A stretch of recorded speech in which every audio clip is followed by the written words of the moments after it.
Wassalatu wassalamu ala rasulillah Sayyidina Muhammad ibn Abdillah walam. Semoga terlibat curahkan kepada junjungan kita Habibana wa Nabiyana Pukul singkul dihormat Ibu Dede Rahmawati SPDPD. Dia sebagai guru pengajar praktik ya Bu di Nararaga, guru penggerak. Jadi bersama Bapak Yang Sarasi SPD Sarasayos masuk kategori guru penggerak SMP 7 SMP.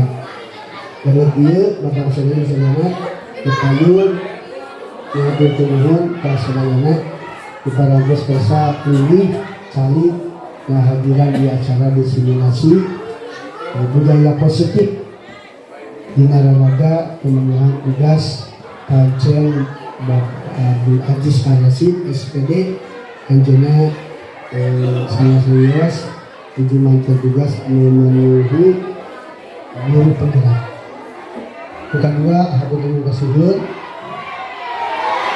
saya juga mengenai kursi itu yang mengenai programnya diseminasi budaya positif dan baik kepada Jis. Jadi saya menjadi mengenai SPD Anjana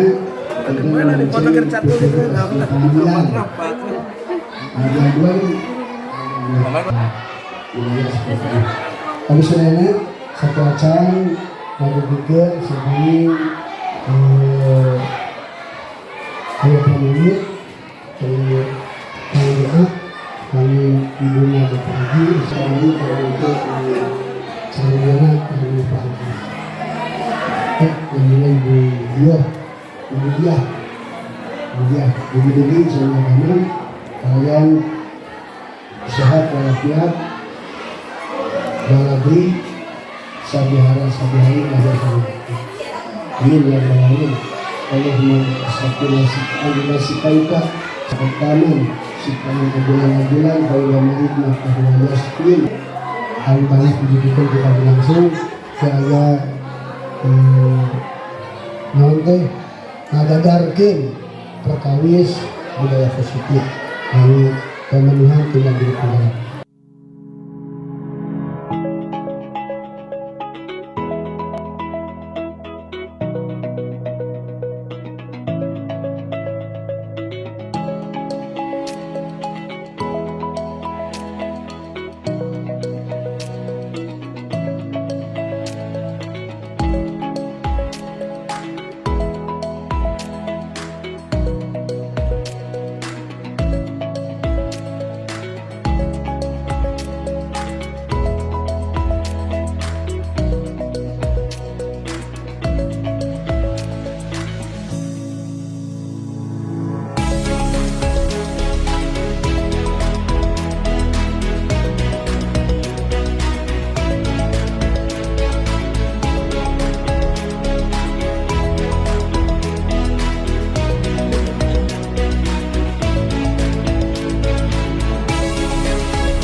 plus arasik simpulnya diberikan waktu sebagaimana hadis ya. Bismillahirrahmanirrahim. Assalamualaikum warahmatullahi wabarakatuh. Terima kasih saya ucapkan kepada atas nama Bapak Kepala Sekolah yang telah memberikan kesempatan kepada saya pribadi untuk bisa melaksanakan salah satu tugas pendidikan calon guru penggerak angkatan 8, yaitu mendiseminasikan modul 1.4 tentang budaya positif di sekolah. Untuk tugas ini sengaja di dalam tugas tersebut dicantumkan harus melibatkan rekan sejawat atau guru-guru di sini, karena di sini dengan adanya budaya positif diharapkan menurut yang saya pelajari di buku tersebut, di modul tersebut, nantinya di sekolah ini bisa betul-betul bersama-sama memahami dan mempraktekkan apa-apa yang telah dipelajari oleh salah satunya saya sebagai calon guru penggerak. Dan sebetulnya saya ini baru calon ibu, masih ada sampai Desember 4 bulan lagi gitu ya untuk kegiatan ini. Baik Bapak Ibu,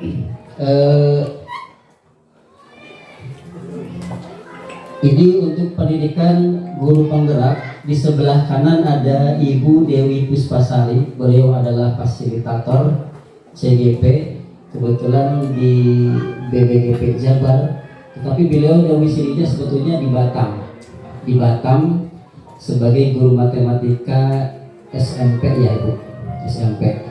Dan beliau dengan senantiasa selalu mengingatkan hampir tiap hari, bahkan malam-malam selalu mengirim surat cinta. Pak Ajis tugasnya belum, Pak Ajis tugasnya belum gitu ya.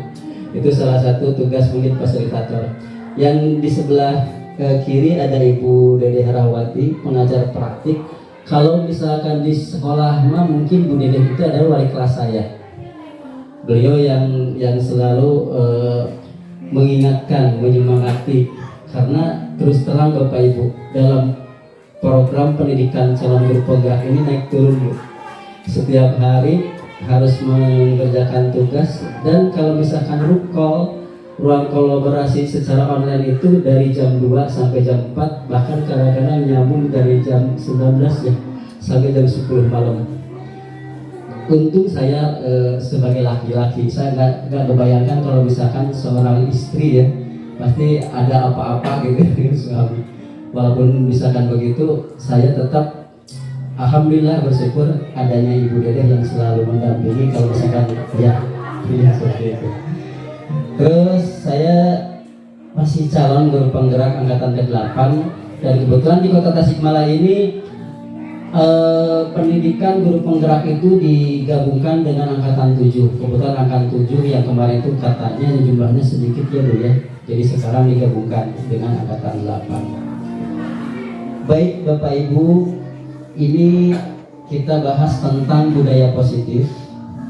Kita pernah membahas mungkin hanya ekstraknya saja waktu itu tentang pembahasan keyakinan kelas dan kesepakatan kelas. Tapi intinya memang ada di salah satu bahasan budaya positif.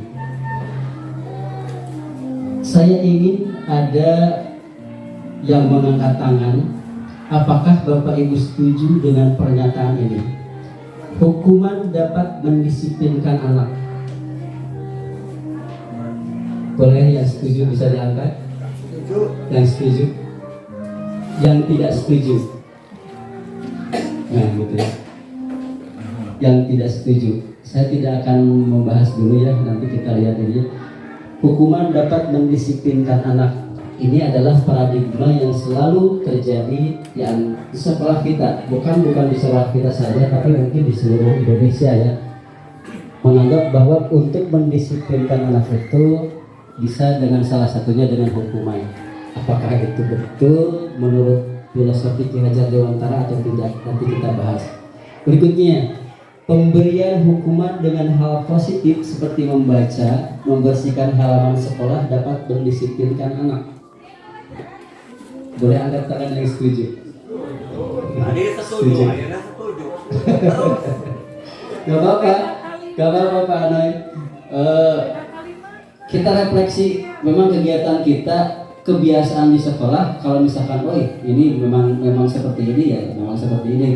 Kalau misalkan nanti ada bahasan bahwa ternyata ini kurang baik, mungkin kita sedikitnya harus bisa, kalau dalam gelas mah mengosongkan sedikit lah ilmu, jangan sampai ditutup setuju gitu kan, jadi meluber gitu, kita masuk aja. Berikutnya Ibu Bapak, memberi penghargaan dapat meningkatkan motivasi belajar anak. Setuju? Setuju ya? Betul ya? Nah, kita langsung ke sini, perubahan paradigma. Ini masalah kontrol diri Bapak Ibu. Silahkan boleh, misalkan dengan yang di belakang, silahkan berpasangan dengan rekan di belakang Anda. Tugas Anda mengepalkan satu tangan. Cobalah Anda bayangkan bahwa Anda menyimpan sesuatu yang sangat berharga di dalam kepalan tangan Anda. Misalnya saya memegang sesuatu yang sangat berharga, misalnya uangnya 100.000. Terus di sana Anda perlu menjaga barang tersebut atau benda tersebut sekuat tenaga, karena begitu pentingnya hal tersebut dalam kehidupan Anda.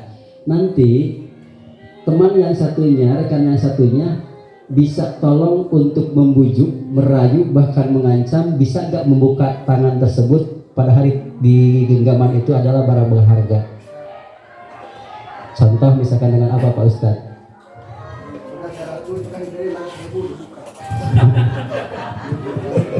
Bisa. Dengan rayuan ya Pak Ustadz. Kalau dengan ancaman bisa.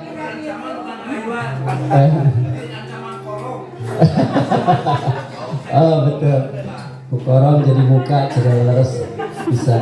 Nah, apa yang terjadi kalau misalkan begini Ibu?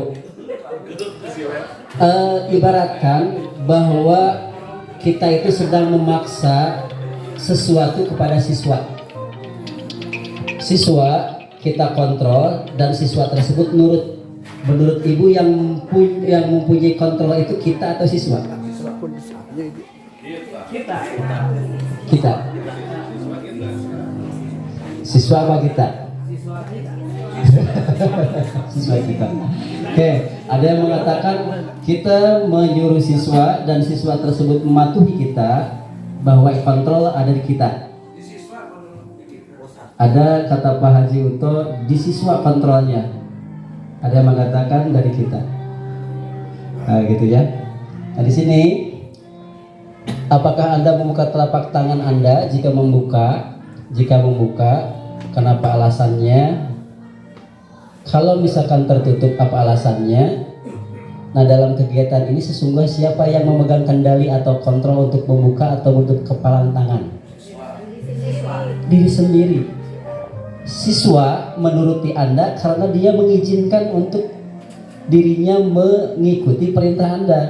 Kalau dirinya tidak mengizinkan, berarti dia tidak akan pernah menuruti Anda, gitu kan.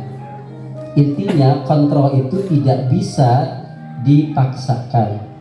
Misalkan siswa orangnya penurut memang karakternya dia itu misalkan mengizinkan dirinya untuk supaya ikut aturan tersebut. Walaupun terpaksa, alasannya satu, karena ketidaknyamanan karena ancaman. Dua, karena ingin pujian dan penghargaan. Tiga, memang kesadaran dirinya, gitu kan. Kontrolnya tetap ada dari anak tersebut, bukan dari orang lain, gitu kan. Itu intinya. Jadi untuk paradigma seperti ini, nah perubahannya Ki Hajar Dewantara, maaf Bapak Ibu, saya bukan menggurui, di sini banyak senior. Ki Hajar Dewantara mengatakan bahwa pembelajaran itu memang berpusat selalu pada siswa. Kita hanya bertugas menuntun ya. Iya, menuntun. Kita tidak bisa menuntut anak untuk menjadi A, B, C, gitu kan. Kalaupun anak tersebut memang ikut karena dia mengizinkannya diri sendiri. Ki Hajar Dewantara mengatakan begini Ibu, Seorang petani menanam jagung, dia hanya bisa memberi pupuk dan menyiram, tapi tidak bisa menuntut jagung menjadi padi.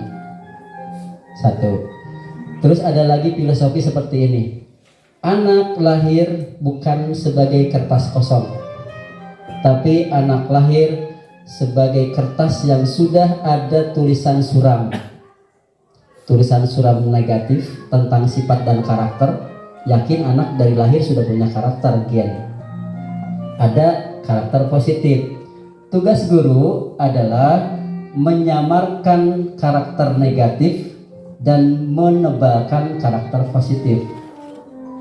Kita tebalkan yang positif sampai besar, bukan tidak mungkin karakter negatif hilang. Kita tidak akan bisa menghapus karakter negatif, tetapi kita hanya menyamarkannya supaya terkontrol, itu saja. Kadang-kadang Pak Ustadz di sananya, Pak Ustadz sa'alim-alimna ulama, kadang-kadang negatifnya ada. Kalau emosinya sedang tidak terkontrol, maka negatifnya akan timbul. Intinya kita tidak akan bisa menuntut anak untuk menjadi A, B, C. Kita hanya menuntut menebalkan karakter positif anak, itu saja. Tujuan fungsi guru itu apa? Kalau menurut dia? Fungsi guru yaitu menuntun anak supaya bisa mencapai kebahagiaan, kalau misalkan teori ya. Ada dua kan kalau guru itu, prediksi saya Ya. memberikan yang tidak bisa jadi bisa, yang tidak ngerti jadi ngerti. Itu fungsi guru ke sana. Itu garis besarnya. Iya. Fungsi guru itu seperti dua, yang tidak mengerti ada yang mengerti, yang tidak bisa jadi bisa. Jadi otomatis semua pendidikan setidaknya ada juga di pendidik, tidak selalu di anak. Betul. Itu dalam hal language ya Pak. Language kalau misalkan dalam masalah attitude jelas kita fungsinya tetap sebagai pengontrol gitu kan, pemantau dan lain-lain.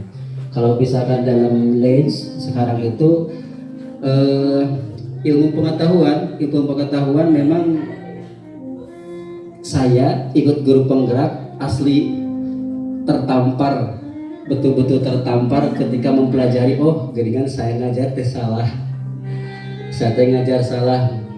Apalagi di sini sekolah kita termasuk sekolah yang masuk program inklusi yang menerima anak berkebutuhan khusus. Lalu di sini diajarkan dengan harus disamakan misalkan porsinya. Dulu saya bingung gitu kan, apakah benar ini harus disediakan, karena anak-anak yang lain bukan hanya kita ikut terganggu. Bapak, dengan keadaan si A tersebut ternyata kami jadi gitu ya, seperti itu. Seperti itu.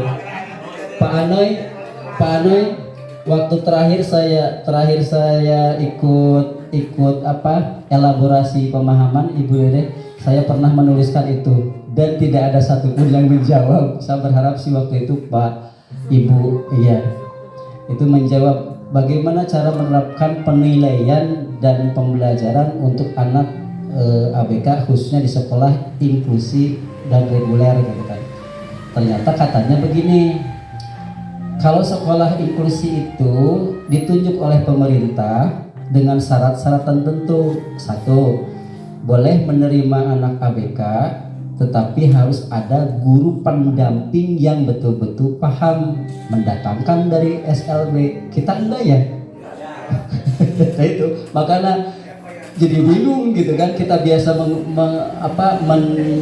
mendidik anak reguler, ayah lu gitu kan. Karena kita pernah belajar mengatasi anak seperti itu.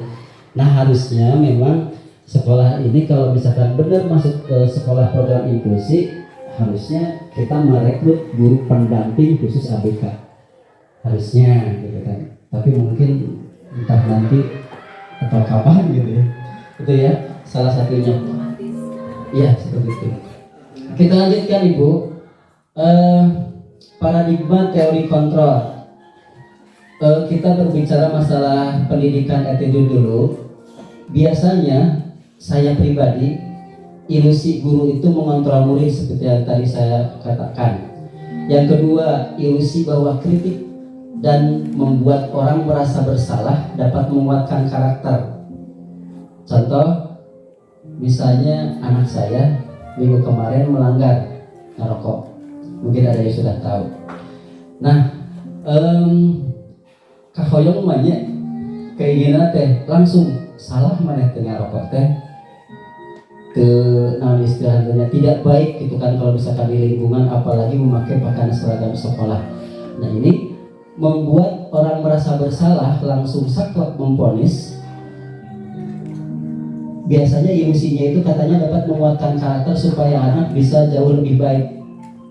Tapi setelah saya pelajari, oh ternyata anak jadi semakin merasa tidak dihargai karena segala tindakan yang dilakukan anak itu memiliki tujuan, walaupun tujuannya memang agak melenceng gitu kan. Tapi tujuannya pasti ada. Contoh seperti anak saya waktu merokok, apa katanya, hanya ingin pengakuan dari mantan. Memang sepele, tapi memang itu tujuannya. Berarti kurang perhatian intinya gitu ya, seperti itu. Nah itu, iya Pak, seperti itu ya. Terus ilusi bahwa semua penguatan positif, efektif dan bermanfaat. Contoh, kalau misalkan kita menyuruh anak-anak upacara ya, kasihan Pak Yuyu, wah gebrak. Padahal itu penguatan positif supaya mereka disiplin dan bermanfaat. Tapi mereka tidak sadar upacara itu bermanfaat, itu orang teh gitu kan. Seperti itu. Apalagi kalau misalkan sholat duhur, walaupun sudah diajarkan di pelajaran agama, tapi mereka tetap tidak merasa bahwa itu adalah bermanfaat bagi dirinya. Seperti itu. Terus ilusi bahwa orang dewasa memiliki hak untuk memaksa. Karos ku simkuring upami bisana kapun anak ayah sedikitnya bantah sekerada pami baca ieu kadang-kadang kok ternyata memang sikap saya itu keliru, belum dikatakan salah ya, keliru. Berikutnya Bapak Ibu, ini perubahan paradigma.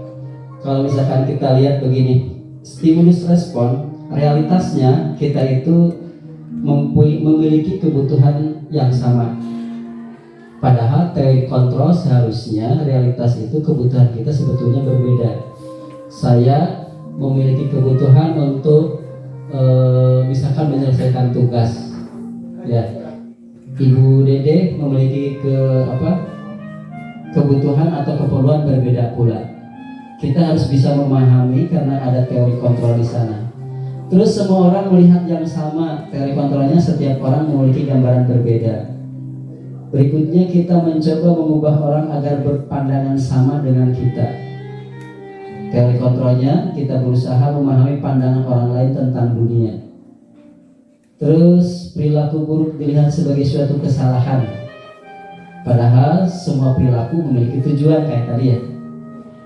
Orang lain bisa mengontrol saya, padahal hanya Anda yang bisa mengontrol diri Anda. Saya bisa mengontrol orang lain, padahal Anda tidak bisa mengontrol orang lain. Terus pemaksaan ada pada saat bujukan gagal, padahal kolaborasi dan konsensus menciptakan pilihan-pilihan baru. Panginten kolaborasi itu kita ngobrol komunikasi yang intens ya Bu, seperti itu. Terus model berpikir menang kalah, harusnya menang win-win solution gitu kan. Ulah bisa bentuk kumaha cara nasi itu oleh orang gitu, jatuh. Kita memiliki teori kontrol dengan model berpikir win-win solution seperti itu. Nah ini salah satu contohnya. Apa itu budaya positif? Ada yang boleh memberi gambaran budaya positif? Budaya itu apa ya? Kebiasaan positif, baik. Nah, apa itu budaya positif? Kayak sholat duha ya Pak Haji ya. Itu budaya positif kita. Cuma budaya positif kita nanti penekanan kepada anak-anaknya harus nilai-nilai, keyakinan-keyakinan dan kebiasaan-kebiasaan di sekolah yang berpihak kepada murid dapat berkembang menjadi pribadi yang kritis, penuh hormat dan penuh bertanggung jawab. Berarti tetap kedah nyadarkeun heula nya. Berarti kedah nyadarkeun heula. Buang sampah kita buang. Iya, nyadarkeun heula. Memang susah. Simkuring ge kadang-kadang upami hoyong tempat sampah di mana, tapi tetap kadang-kadang sok hilang. Nah, Gitu. tingkangannya. Tah gitu Pak Haji. Harus budaya positif.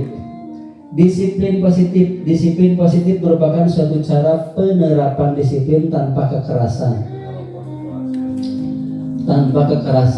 dan ancaman yang dapat dalam prakteknya melibatkan perilaku komunikasi efektif antara guru dan murid. Kalau misalkan ini kebiasaan kita ya, kebiasaan saya mungkin, kebiasaan saya biasanya kalau misalkan ada anak yang rada bandel-bandel, kahoyongna teh, gitu ya, kahoyongna teh gitu. Terus penerapan disiplin positif ini mengajarkan murid untuk memahami konsekuensi perilaku yang mereka lakukan. Makanya kita kemarin membuat kesepakatan kelas dan keyakinan kelas supaya mereka tahu konsekuensinya. Konsekuensi lamun misalnya namun barang batur teu wartos harus tahu konsekuensinya. Gitu kan? Minimal sadar kalau misalkan dia tidak memperbolehkan dirinya untuk diatur orangnya atau mau karakter ada cara lain. Terus sehingga murid dapat menghormati diri sendiri dan bertanggung jawab terhadap lingkungan dan pribadinya masing-masing. Berikutnya ini 3 motivasi perilaku disiplin. Tadi yang saya sebutkan, anak menuruti kita. Contoh tadi kita membuka karena anak mengizinkan, itu ada 3 hal motivasinya. 1, untuk menghindari ketidaknyamanan atau hukuman. Sieun. 2, untuk mendapatkan imbalan atau penghargaan dari orang lain karena dia mau, karena tadi ada penghargaan. Terus berikutnya, untuk menjadi orang yang mereka inginkan dan menghargai diri sendiri dengan nilai-nilai yang mereka percaya. Ini yang positif. Tapi memang ini motivasi ketiga ini pasti salah satunya ada dalam diri kita, termasuk anak didik kita, para siswa, gitu ya. Nah, untuk siswa diharapkan itu memiliki disiplin positif. Motivasi yang ketiga tadi, ada sadar diri untuk bahwa dirinya bisa menghargai dan bisa memiliki tanggung jawab. Nah itu, ini intinya untuk disiplin positif. Saya kaitkan dengan 6 elemen tujuan dari Mas Menteri. Saya ikut-ikutan menyebut Mas Menteri, ikut-ikutan para guru praktik Pak Siska jabatnya Pak Mas Menteri, Pak Menteri. Ini harus dikenalkan katanya. Padahal sebetulnya profil pelajar Pancasila itu menurut buku dari Ki Hajar Dewantara itu memang sudah lama gitu kan, memang sudah lama. Tapi digali lagi. Jadi kurikulum Merdeka itu sebetulnya bukan baru, tapi kembali Bapak Ibu, kembali ke zaman baheula panggilan gitunya. Mungkin saya pernah membayangkan berarti zaman Ki Hajar Dewantara pendidikannya seperti ini. Terus dirubah lagi dan kita semakin jauh gitu kan. Ternyata di sini semua pemikiran Ki Hajar Dewantara mengacunya ke sini, gitu ya. Berikutnya, ini yang pernah kita buat minimalnya untuk penerapan nilai-nilai kebajikan yang dilakukan oleh siswa dan guru atau wali kelas. Kita pernah melakukan dan ada ya sebagian termasuk saya belum ditempel di kelas.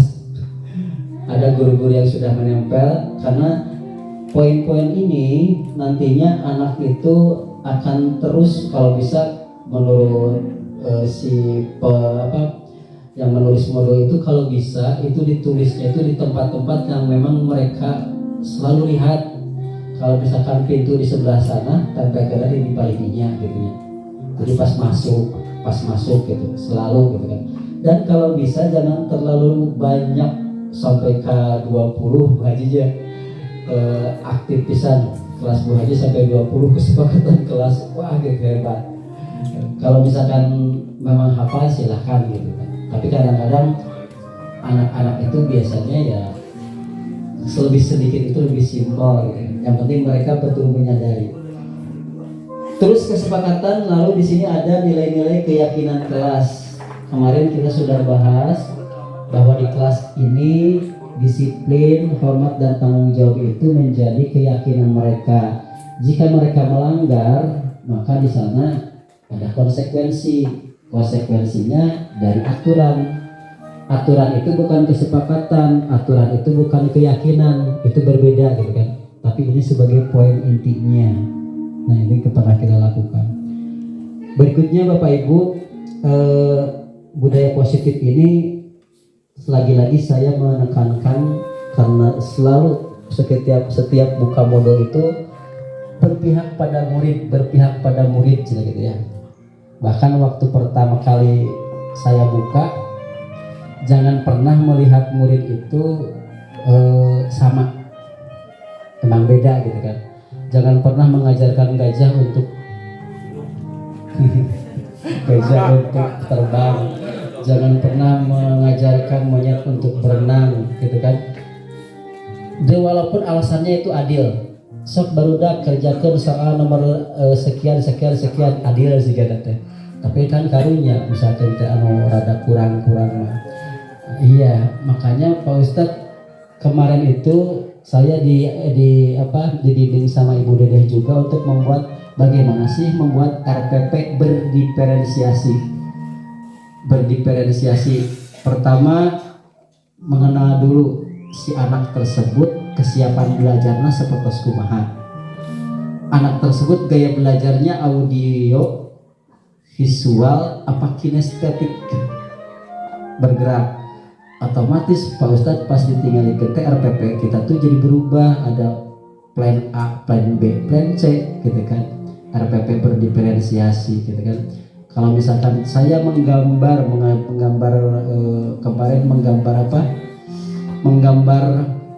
gelas. Anak yang tidak bisa menggambar paling cuma bulatan saja sudah cukup menurut teori. Tapi agar orang merasa kerasa gitu wae bulan-bulan besok hese gitu.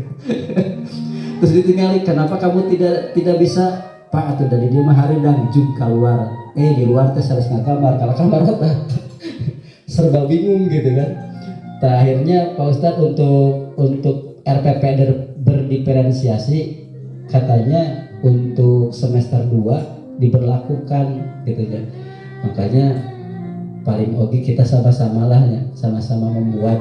Saya juga belum betul, masih terus ada perbaikan gitu. Intinya itu. Jadi kita membuat pembelajaran yang berbeda terhadap siswa. Teori kontrol ini yang terakhir. Bila kita ingin membuat kemajuan perlahan, sedikit-sedikit ubahlah sikap atau perilaku Anda.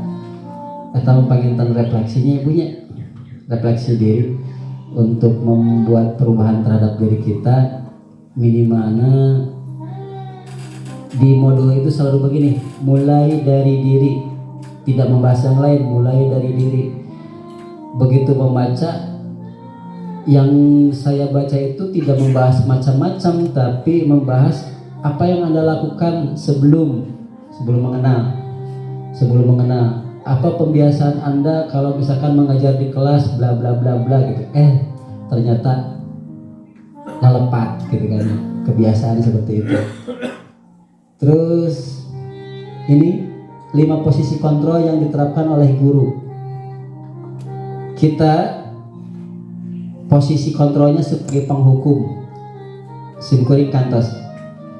Dan kita juga pernah menjadi seorang pembuat rasa bersalah.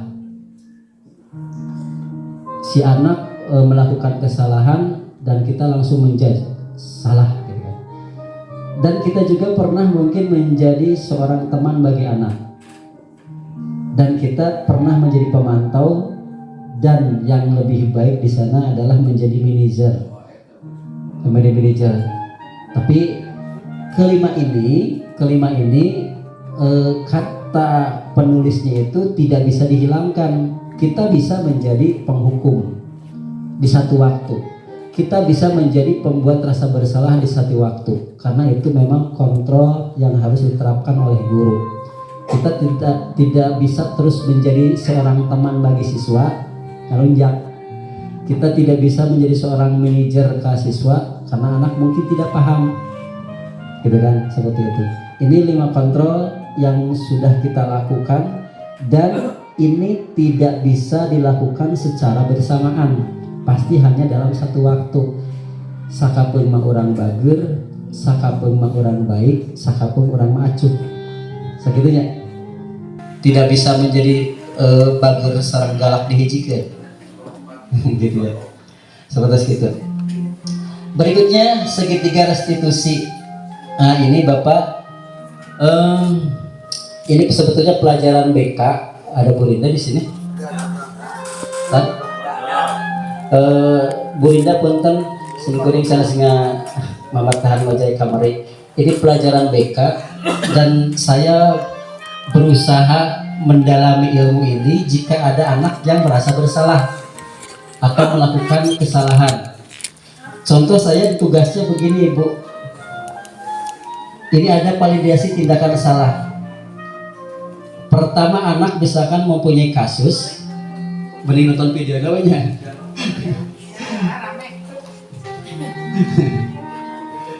Iya. Nah, ceritanya begini. Pada pelajaran seni budaya itu tugas Ibu, ya mas skenario nya gagayaan pada hama kita cantiasa. Gagayaan. Kelas 9E, murid-murid sedang melakukan latihan menyanyi secara berkelompok, karena pada jam berikutnya mereka ditugaskan untuk menampilkan sajian musik di depan kelas. Namun Fauzan seperti malas-malasan dan tidak terkesan tidak serius dalam berlatih, mengakibatkan teman-temannya tidak konsen dalam latihan, sehingga temannya yang bernama Amanda merasa kesal dan emosi hingga memarahi Fauzan dengan berkata-kata kotor. Atas kejadian tersebut, guru mendapat laporan dan berusaha melerai hingga memanggil satu persatu. Iya kan kasus punya, ya teh kasus. Lalu misalkan ayah pasnya payasa alit oge tiasa apa gitu. Teorina mudah-mudahan orang tiasa. Saya tanah setelah sekian. Nanti kita mau nyanyi apa buat tugas kelompok? Sih terserah. Kalau dari aku sih, mending Dagali aja gak sih nyanyinya? Gak boleh itu, aku gak bisa. Tapi kita hafal tahu. Hafal ya? Coba, udah sok mulai aja. Oke.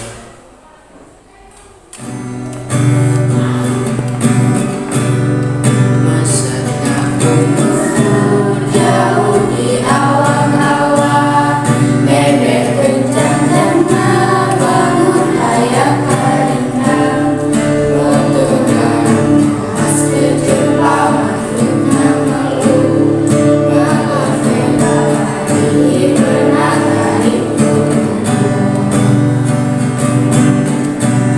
saat bisa nusuk anak-anak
Maaf anak-anak mengganggu. Mau ketemu sama Manda. Saya Pak. Iya, Manda, kamu ikut Bapak ya ke ruangan. Baik Pak.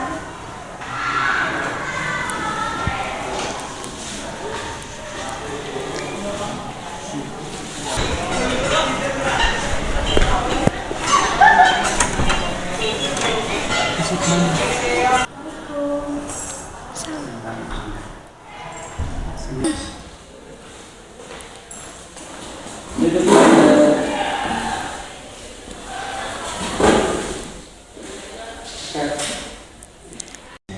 Apa kabar Manda? Baik Pak.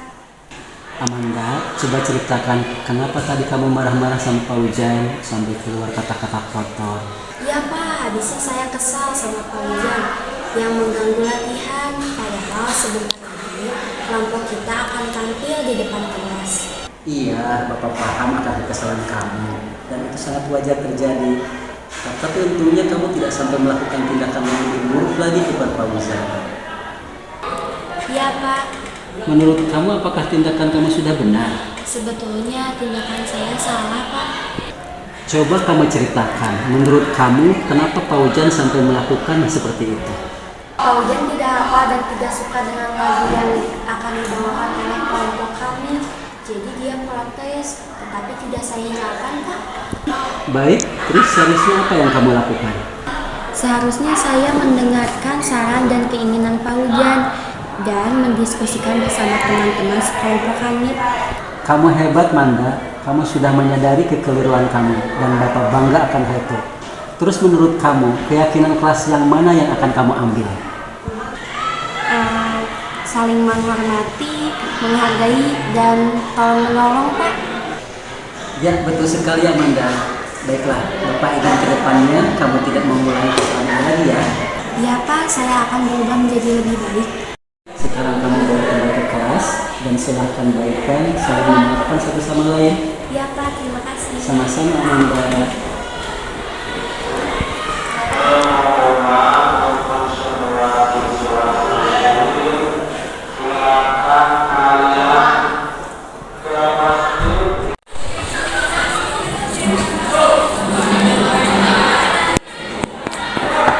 Assalamualaikum. Waalaikumsalam. Masuk Jan. Masuk. Duduk Jan. Ya Pak. Pak Ujan, tadi Bapak lihat kamu tidak serius belajar dan sering mengganggu teman kamu. Coba ceritakan kenapa. Iya Pak, tadi sebetulnya saya kesal sama teman-teman karena mereka memaksakan untuk membawakan lagu yang saya tidak hafal dan tidak saya sukai. Oh begitu? Iya, Bapak mengerti. Memang kalau kita tidak menyukai sesuatu, hal tersebut memang tidak bisa kita paksakan dan akan membuat kita menjadi kesal ya. Iya Pak, saya kesal karena merasa tidak dihargai. Iya, nggak apa-apa, Bapak paham. Memang perasaan kesal seperti yang kamu rasakan itu sangat manusiawi. Terus menurut kamu, kalau memang kita tidak suka terhadap pilihan lagu yang dibawakan oleh teman-teman kamu, apa yang harus kamu lakukan? Seharusnya saya bicara kepada mereka dan berdiskusi, bukan mengganggu latihan. Iya benar Pak Ujan, Bapak setuju. Terus menurut kamu, mengganggu teman-teman yang sedang belajar itu salah tidak? Iya Pak, Pak Ujan salah telah mengganggu teman-teman. Baik Pak Ujan, kita bisa coba memperbaiki masalah ini. Tapi ke depannya kamu jangan mengulangi lagi ya. Sekarang Bapak tidak akan membahas lagi kesalahan kamu. Tapi mari kita coba berusaha untuk memperbaikinya. Apakah kamu bersedia untuk memperbaiki kesalahan kamu? Iya Pak, saya bersedia. Saya tidak lagi akan mengganggu teman-teman saya dalam berlatih. Kira-kira hal baik apa yang bisa kamu lakukan agar kamu bisa diterima oleh teman-teman kamu? Saya bisa ikut bekerja sama dengan mereka, berdiskusi menentukan lagu yang akan kami bawakan nanti, hingga semua sepakat dan akan menghargai hasil dari diskusi nanti. Hebat, berarti kamu yakin bahwa menghargai pendapat orang itu termasuk perbuatan baik? Ya Pak, Ujan yakin. Nah, menurut kamu keyakinan kelas mana yang harus kamu lakukan? Saling menghormati, menghargai, dan tolong menolong sesama lain. Baik Pak Ujan, Bapak bangga kamu sudah berusaha menjadi pribadi yang lebih baik. Sekarang kamu silahkan kembali ke kelas. Ya, baik Pak, terima kasih. Sama-sama. Assalamualaikum. Waalaikumsalam.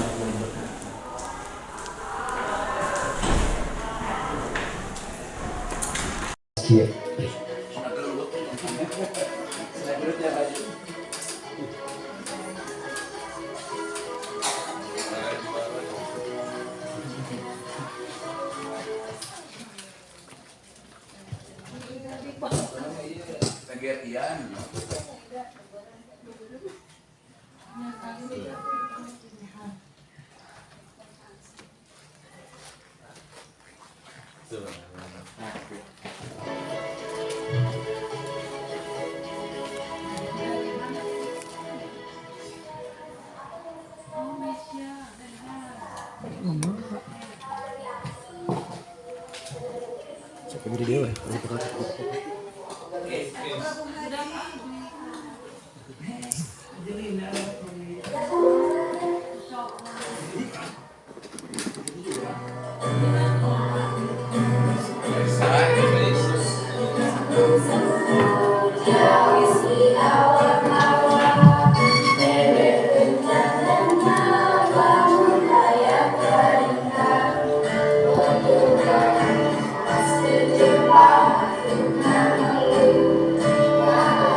Siapa sih?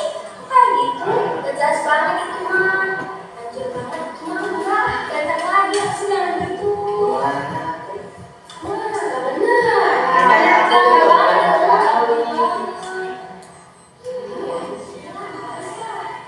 Itu bener ya. Ulang.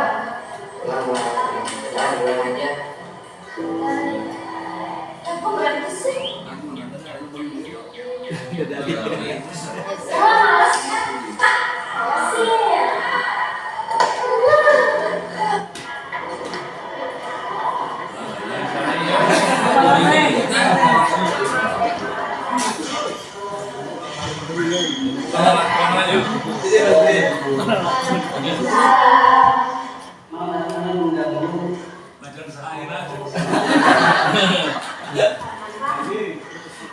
Ya, mana kamu bapaknya kemana? Ikhlas. Ya.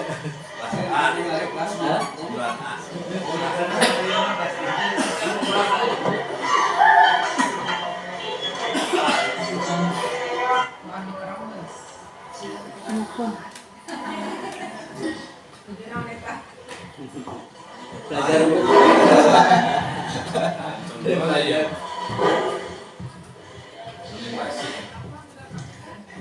apa kabar Manda? Amanda, coba ceritakan kenapa kamu belajar sama Pak Ujan? Ini Bu, yang pertama menstabilkan identitas. Maksudnya begini, kasus tadi kan si Manda itu marah-marah kepada si Pak Ujan.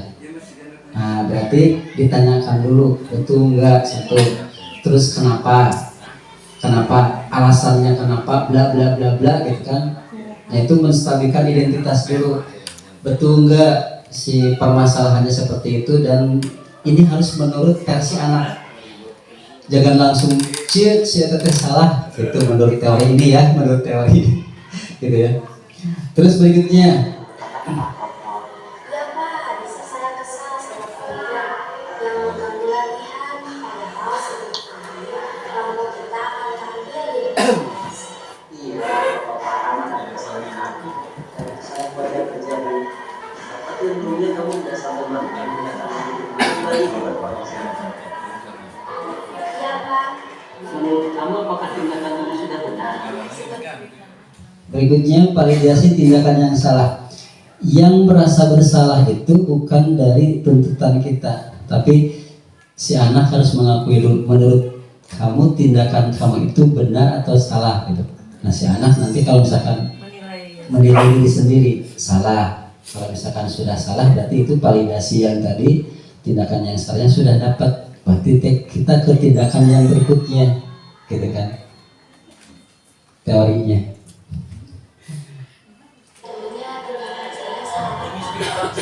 Coba kamu ceritakan, menurut kamu kenapa Paujan sampai melakukan seperti itu? Paujan tidak akan tidak suka dengan pelajaran akan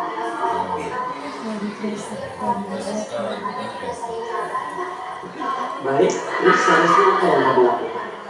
Seharusnya saya mendengarkan saran dan keinginan Paujan dan mendiskusikan bersama teman-teman supaya berhadir.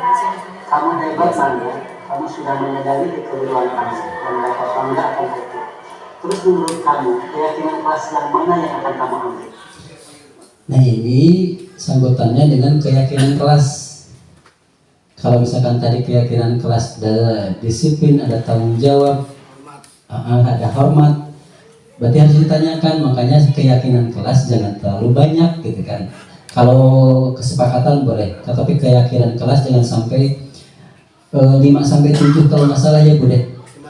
Iya, kalau keyakinan kelas. Saling menghormati, menghargai, dan tolong. Dan tentu sekali Manda. Baiklah, Bapak dan kedepannya kamu tidak memulai lagi ya. Ya Pak, saya akan berubah menjadi lebih baik. Setelah kamu belajar di kelas dan sudah kembalikan, saya mengucapkan satu sama lain. Ya Pak, terima kasih. Sama-sama Manda. Seperti itu Bu untuk teorinya segitiga restitusi, dan sangat susah sekali pas kenyataannya. Saya ternyata kemarin dapat kasus Bu Dinda, kebetulan di OSIS ada anak yang memiliki masalah pribadi dan saling ini ya ada gap, akhirnya beri cobian solusi pemerintah dicobian melakukan tindakan segitiga restitusi. Tapi ternyata enakan Bu, anak itu tidak merasa dituntut bersalah, justru semakin dekat gitu sesudah mereka mengakui kesalahannya gitu kan. Dan memang pintar-pintar orang kan jaga kesabaran gitu. Kalau misalkan orang ada gregetan kadang-kadang gitu ya, berarti pandai-pandainya kita yang betul Pak Anoy, betul Pak Anoy. Jadi di saat kita intinya pas validasi tadi, pas kita menstabilkan identitas, ditanya, kadang-kadang si anak tidak merasa bersalah, kadang-kadang si anak tidak merasa bersalah, dan kadang-kadang anak cenderung begini, tunjuk Pak si A si B sanes Abi, tak kadang-kadang, tak terus kadang-kadang yang masih tengok gitu. Ternyata tidak segampang itu pergusok cerita itu ya. Tapi mudah-mudahan dengan sering, biasanya dengan sering, dan biasanya karena apa ya, kalau kata Bu Rinda mah karena sering itu ya menghadapi kasus, jadi anu bari diobrolkan plak-plak aya ya pasti kadinya mau nyimpang kanu jalur gitu ya, seperti itu. Itu untuk segitiga restitusi. Jadi ini ada pertanyaan-pertanyaan. Yang pertama, validasi tindakan yang salah itu di sini dulu ya, menstabilkan identitas. Setiap orang pasti pernah melakukan kesalahan. Mangga Pak Haji. Mangga. Iya. Intinya begini Bapak Ibu, anak membuat kesalahan, jangan langsung merasa kita itu sebagai guru, bukan seolah-olah saya guru itu tidak pernah melakukan kesalahan.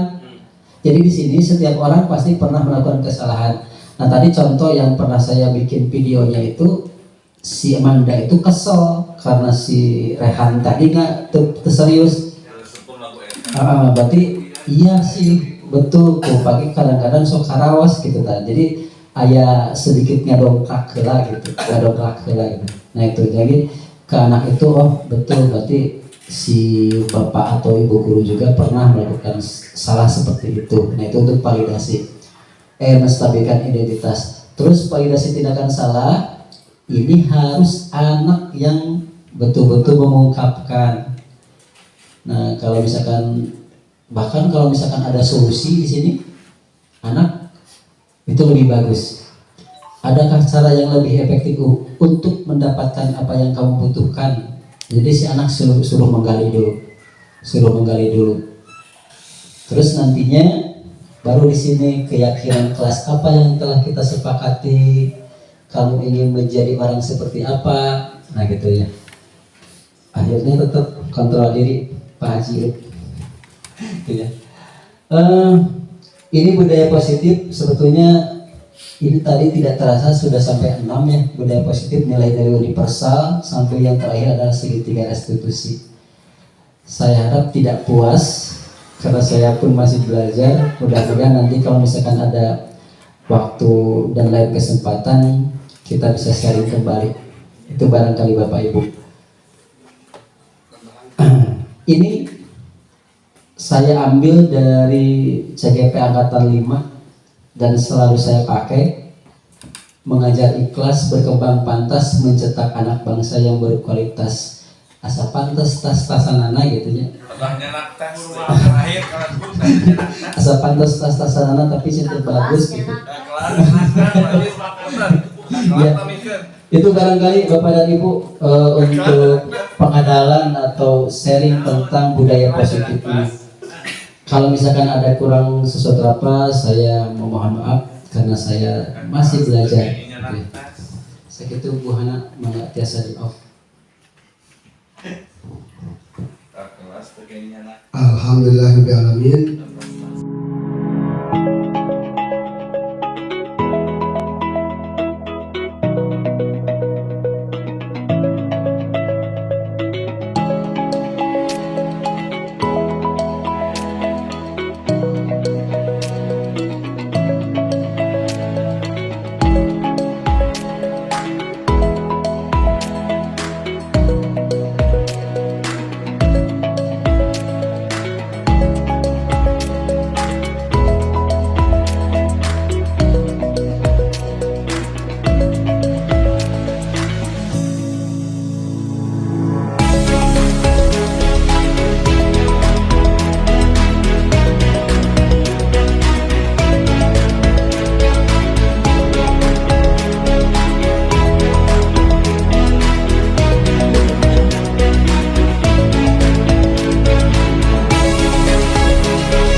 Thank